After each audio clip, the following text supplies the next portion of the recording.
আপনি কি পাড়ার মোড়ের সেই পরিচিত মুদি দোকান থেকে আলু পেঁয়াজ কেনেন? তাহলে এই খবরটা আপনার জানা খুব জরুরি। সরকার ঘোষণা দিয়েছে আপনার প্রিয় মুদি দোকান থেকে শুরু করে বিউটি পার্লার, এমনকি পাড়ার স্টেশনারি দোকানও আসবে ট্যাক্সের আওতায়। প্রশ্ন হলো কিভাবে?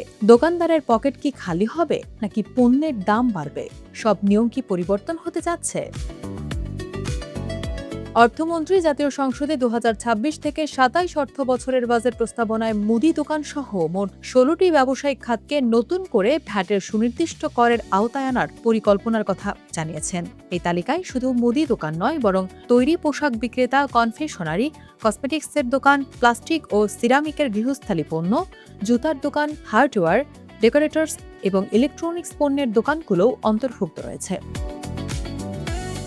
বিশেষজ্ঞদের মতে, রাজস্ব আদায়ের লক্ষ্যমাত্রা পূরণে এবং অর্থনীতিকে ডিজিটালাইজেশনের আওতায় আনার জন্য সরকার এই উদ্যোগ নিয়েছে।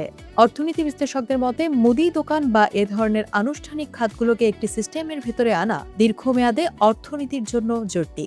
তাদের পর্যবেক্ষণ অনুযায়ী অধিকাংশ ছোট দোকানে কোনো ইলেকট্রনিক ক্যাশ রেজিস্টার বা যথাযথ হিসাবের খাতা থাকে না, যা রাজস্ব আদায়ের ক্ষেত্রে বড় প্রতিবন্ধকতা। বিশেষজ্ঞরা মনে করেন, দোকানগুলোর আকার, বিক্রির পরিমাণ বা এলাকা ভেদে একটি প্যাকেজ ভ্যাট বা থোক কর নির্ধারণ করা হলে তা খুব সহজেই বাস্তবায়ন সম্ভব। তবে এখানে একটি আইনি জটিলতা রয়েছে। বর্তমান ভ্যাট আইন অনুযায়ী যেসব প্রতিষ্ঠানের বার্ষিক বিক্রয় 30 লাখ টাকার নিচে, তারা ভ্যাট মুক্ত। বিশেষজ্ঞরা বলছেন, সরকার এখন প্যাকেজ ভ্যাট বা এই থোক ভ্যাটের দিকেই ঝুঁকছে। রাজস্ব বিভাগের কর্মকর্তাদের মতে, এর মাধ্যমে ক্ষুদ্র ব্যবসায়ীদের কোনো জটিল হিসাব বা আয়কর রিটার্ন জমা দেওয়ার ঝামেলায় পড়তে হবে না।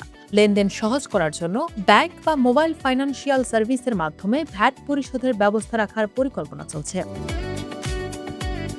বাস্তবতা হলো, দেশের 70 লাখ খুচরা বিক্রেতার অধিকাংশই এই ডিজিটাল কাঠামোর বাইরে। ছোট দোকানের দৈনিক আয় নিয়ে দোকানীদের মধ্যে যে উদ্বেগ, তা উপেক্ষা করার উপায় নেই।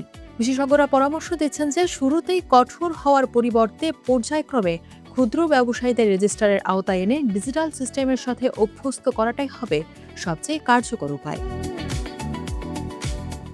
সবশেষে বলা যায়, বাজেট পাশের পর রাজস্ব বোর্ড প্রজ্ঞাপন জারি করলেই স্পষ্ট হবে এই করের হার কতটুকু হবে এবং ঠিক কোন দোকানগুলো এই আইনের আওতায় পড়বে। তবে ডিজিটাল পেমেন্ট সিস্টেমের মাধ্যমে কর আদায় করা গেলে দীর্ঘমেয়াদে খুচরা ব্যবসায়ীরাও একটি প্রাতিষ্ঠানিক স্বীকৃতির আওতায় আসতে পারে। আপনার কি মনে হয়, মুদি দোকানীদের ট্যাক্স দেওয়া উচিত, নাকি নিত্যপণ্যের দাম বেড়ে সাধারণ মানুষের উপর চাপ সৃষ্টি হবে?